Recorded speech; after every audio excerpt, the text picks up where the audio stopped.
Quel médiateur et libérateur devons-nous donc chercher?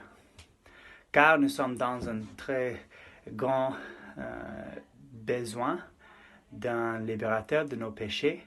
Nous avons, au fait, la colère de Dieu contre nous. Nous avons besoin alors d'un médiateur. La réponse est ceci. Quelqu'un qui soit vrai homme et parfaitement juste et cependant plus fort que toutes les créatures, c'est-à-dire qui soit en même temps vrai Dieu. Il nous faut quelqu'un qui est réellement un être humain, parce que nous sommes des êtres humains.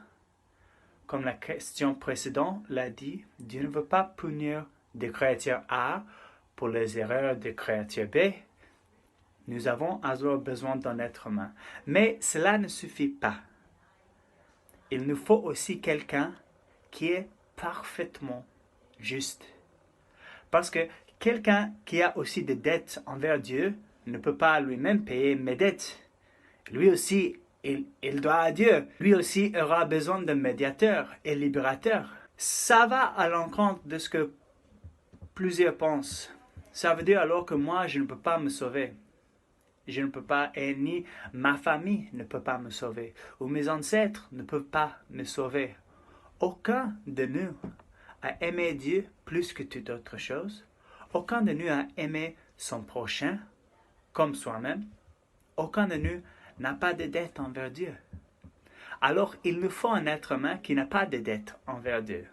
Il nous faut quelqu'un qui a toujours fait ce qui est juste, qui ne s'est jamais rebellé contre Dieu, qui est moralement parfait. De plus, il nous faut aussi quelqu'un qui est plus fort que toutes les créatures, qui peut établir un royaume plus fort que tout autre royaume, et qui instaurera en paix sans fin, comme le dit le prophète Ésaïe, en Ésaïe 9,6. Il nous faut quelqu'un qui nous donnera une justice éternelle, comme Jérémie 23 et 33 le dit. Et qui peut faire tout cela? Seulement un être qui est divin, qui est en même temps vrai Dieu.